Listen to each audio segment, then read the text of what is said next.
Was ist dein Lieblingsessen aus all den Folgen? Ich weiß, dass ich mich sehr mit dem Schweinsbraten beschäftigt habe. Da bin ich schon immer froh, dass das immer noch perfektioniert wird jetzt und so.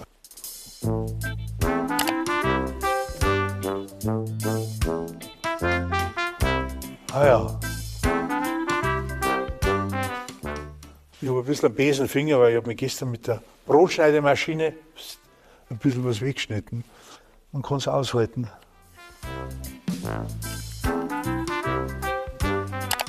Welches Bier hat dir beruflich bei deinen Koch-Essreisen am besten geschmeckt?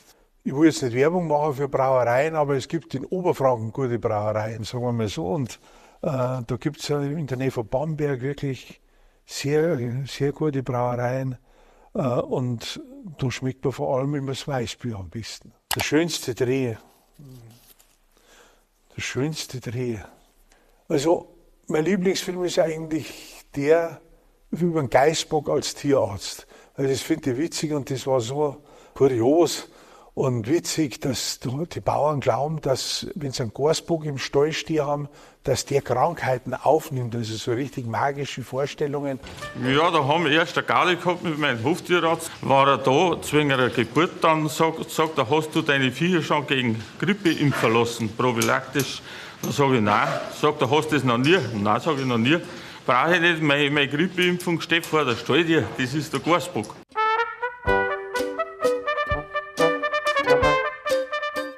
Obwohl das natürlich totaler Unsinn ist, gell? Aber dass eine Krankheit im Stall ist, die dann nicht auf die Pferde übergeht, sondern der Geißbock nimmt das auf. Und das war irgendwie witzig und so, wie man das gestaltet hat und wie das einfach rüberkommt in dem Film, das ist, glaube ich, sehr gelungen für mich gewesen und das gefällt mir. Also da bin ich heute noch stolz irgendwie drauf, dass man das so hingebracht hat. Wie bin ich auf die Idee gekommen, Dokus und Filmchen zu drehen, Beiträge zu schreiben und so. Ich habe schon ich glaube, da war ich noch keine 10 Jahre, eine Filmkamera geschenkt gekriegt. Und ich habe dann daheim schon mal die Hochzeit von meiner Schwester filmen müssen. Also das war schon so ein Auftrag und irgendwie hat mir das Spaß gemacht. Und dann habe ich als Student auch schon da die Gelegenheit gehabt, dass ich beim BR Filme machen kann und habe dann so die ersten Beiträge über bedrohte Feuchtgebiete gemacht und so und über alternatives Leben am Land und so. Und mein Vater hat schon beim Fernsehen gearbeitet und fast das Gleiche. Also was heißt, auch Beiträge gemacht und da habe ich das daheim schon gesehen. Ich war da schon als Kind dabei letztendlich, wie das läuft und wie das geht und das hat sich irgendwie auf mich übertragen und ich bin dann schon einfach, habe ich gemerkt, dass das eigentlich auch das ist, was ich da will. Ich habe verschiedene andere Sachen noch gemacht in meinem Leben, Musik gemacht und ich war Hausmann und habe mich um Familie gekümmert und habe Bücher geschrieben über Computer, EDV-Literatur gemacht und so, aber ich bin irgendwann dann wirklich auch dann wieder zum Filmemacher gekommen und das war für mich schon das Wichtigste eigentlich, oder die Berufung. Das Verrückteste, das du je gegessen hast. Ja, das Verrückteste war wahrscheinlich der Entenleberkäse. Das war allerdings ein Aprilscherz, den haben wir ja selber erfunden. Nur wir haben das so gespielt und mehr oder weniger unsere Sendung auf die Schippe genommen. Gell? Der Beitrag geht um das, dass man ja jetzt from nose to tail eating, dass man das so sagt, und das haben wir halt ganz wörtlich genommen und haben wir wirklich Schnabel und Krallen und alles da mit rein püriert in die Leberkäsemasse und dann haben wir auch jemanden eingeladen, der das dann isst. Und das wir haben aber das so gespielt, als machen wir das wirklich, um einfach dieses Thema, dieses alles Verwerten ein bisschen zu übertreiben, sagen wir mal. Und beim Schnabel ist immer so eine Haut drüber. Die Schnabelhaut, die ist also die besonders, die habe ich schon runtergelöst vor kurzem. Die braucht man da dazu? Die braucht man unbedingt, weil die macht, da haben schöne Farbpigmente drin, da eine schöne gelbe Farbe. Interessieren, was deine Lieblingsfolge ist. Es war mal was dabei, das waren 12 Folgen über die Leubel Emma. Das ist eine Bayerin auf einem kleinen Sachl in Niederbayern gewesen, die ganz allein gelebt hat und ihren Alltag da bestritten hat und die hat auch gekocht, aber man hat ja sonst ihr Leben irgendwie mitgekriegt. Und dann war es immer, ja, du musst heiraten, du musst heiraten. Naja, das wisst ihr unsere Männer, die haben alle Gefallen gekriegt. Und eine Heirat so. Ja, da war einer, dort war einer, ja, und das war ganz selbst für die. Und dann habe ich gesagt, das suchen wir schon selber raus. Zuerst sind wir in den Garten gegangen, wo sie umbaut in ihrem Gemüsegarten und so. Das da? Und da, Das ist Magikraut. Liebstätte, Sind auch ja. schon. Das ist ja mein Lieblingsgewürz. Das riecht. Und dann ist irgendwie was vorbereitet worden zum Kochen und sie hat dann aber auch gezeigt, wie sie Holz macht oder einen Besen bindet und diese ganzen Dinge, die sie alle macht. Da hat sie auch viel ergeben, dass man einfach über diese Einstellung, diese Lebenseinstellung, diese Nachhaltigkeit, die früher bei Menschen ganz selbstverständlich da war, die haben einfach so gelebt. Das hat sich schon sehr prägend ausgewirkt dann, auch auf alles andere, was man gemacht hat dann. Und also die Leubel-Hema war für mich schon die Lieblingsfolge oder Lieblingsserie eigentlich, muss man sagen. Wie oft wird etwas daheim nachgekocht? Ja, eigentlich wird alles nachgekocht, fast alles. Ja, was ich auf jeden Fall gleich nachgemacht habe, war mit der sauren Milch. Da habe ich natürlich diese ganzen, das hat dann natürlich interessiert, weil man weiß ja, man hört Joghurt und Schmand und diese ganzen Dinge, die es halt gibt. Aber was das alles genau ist, wie das gemacht wird, und zwar dann auch von Grund auf, dass man die Milch hat, man muss sauer werden, man macht was draus, das habe ich natürlich dann alles wirklich selber ausprobiert. Es war mit der Leubel-Emma, es war der letzte Dreh, sie ist in dem Jahr gestorben dann auch im Herbst. Und das war das Letzte, was man miteinander gemacht hat. Man merkt schon, dass sie da nicht mehr so kann. Und das war eigentlich für mich dann im Nachhinein auch noch sehr schön, dass ich mit ihr das noch machen habe können. Also was ich auch noch ganz interessant gefunden habe, bei einer Sendung, da haben wir Apfelstrudel gemacht, und zwar einmal vegan und einmal normal. Und die das probiert haben den veganen Apfelstrudel viel besser gefunden. Die haben es aber wirklich nicht gewusst. Und das ist irgendwie schon interessant. Und ich bin ein Fleischesser und habe das auch in meine Beiträge, merkt man das auch und so, dass ich schon vielleicht von der traditionellen Küche herkomme, aber ich habe viel schon ausprobiert, auch vegetarisch, vegan. Und ich finde, dass es sehr wichtig ist, dass man auf jeden Fall den Fleischkonsum reduziert. Und ich bin froh um jeden, der vegan wird. Ich bin zwar kein Veganer, ich werde keiner werden, aber ich probiere viele vegane Gerichte aus.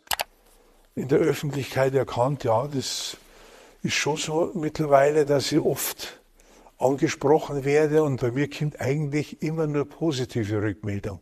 Also es ist noch nie jemand gekommen, der gesagt hat, was machst denn du da für einen Krampf, oder das kann man gar nicht anschauen. Im Gegenteil, also es ist immer eigentlich positiv. Insofern freut mich das auch sehr, wenn jemand was sagt. Welche Hobbys haben Sie, von denen wir in den Sendungen nie etwas mitbekommen haben? Also ich mache gerne Musik, aber das hat man schon mitgekriegt. Ich habe nämlich auch Kontrabass gespielt, schon in Sendungen, oder Klavier gespielt. Aber was ich in letzter Zeit auch mache, ich spiele zum Beispiel Bassgambe, Viola da Gamba. So, aber das ist was noch nie jemand gesehen hat und was auch besser ist, dass das jetzt noch keiner weiß. Weil ich es noch nicht so gut kann. Gibt es ein Motto oder Erlebnis, was dich zu Herzen genommen hat und seither befolgt? Ja, das gibt so das aus den Filmen mit der Leubel-Emma zum Beispiel und mit anderen Protagonisten, die so dieses einfache Leben geführt haben. Oder beim Kochen jetzt zum Beispiel, was aus Grundzutaten machen. Also, dass man einfach nicht verschwenderisch mit den Ressourcen umgeht. Also ich war einmal beim Korbflechter, der hat für sich selber nie einen Korb gemacht. Hast du selber schon mal angebaut? Ein Schwing? Für dich selber? Nein, für mich nicht. Zum Verkauf. Zum Verkauf mache ich die Schwingen. Aber für mich selber nicht, weil ich brauche keine. Wir haben immer noch die Schwingen vom Großvater. Und die haben heute noch genauso gut wie neu. Und so eine Haltung, das hat mich schon manchmal zum Ding gebracht. Wir schmeißen alles weg und das hat mich eigentlich so geprägt, dass das auch für mich auch wichtig ist im Leben, dass ich auch beim Kochen, das was ich ja wirklich selber daheim mache, und ich bin der Koch bei uns, dass ich mich wirklich regional versorge oder vom Bauern, dass ich aufs Tierwohl achte. Welche war die wichtigste Lektion in Ihrem Leben? Man kriegt viele Lektionen. In der Schule, im Biologieunterricht, weil meine Filme sind ja letztendlich irgendwie alle, haben die mit Nachhaltigkeit zu tun. Und man hat damals schon gelernt, also war einfach Ökologie, das war da im Biologie ein Fach, und man hat ja gesehen, dass nicht gut bestellt ist um unseren Planeten. Da muss man irgendwas machen und so, und das war dann auch für mich letztendlich beim Film das Ausschlaggebende immer, dass ich so Themen gewählt habe, also über Umwelt oder über irgendwie alternatives Leben und so. Das ist irgendwie schon immer im Mittelpunkt gestanden. Und dass sie halt Nachhaltigkeit, das war eigentlich wirklich aus einer Lektion in der Schule. Das kann ich, glaube ich, so sagen. Was hast du jetzt vor? Wie wirst du die freie Zeit verbringen? Ja. Erstmal nichts da, wahrscheinlich. Ein bisschen nachdenken.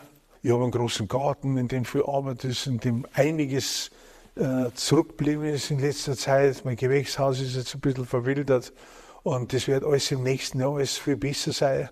Und ich habe außerdem eine große Familie, ich habe Kinder und 5 Enkelkinder und die kommen auch oft, also da wird sich dann der Opa dann ein bisschen im Vordergrund schirmen und ja, und Musik machen natürlich, aber Filmen, glaube ich, werde jetzt nicht unbedingt dabei sein wahrscheinlich, weil das ist, das ist jetzt irgendwie vorbei. So, dann sage ich Servus an die YouTube-Community. Es hat mich gefreut, dass so viele Leute immer zuschauen und das auf YouTube kommentieren. Also wirklich super. Vielen Dank.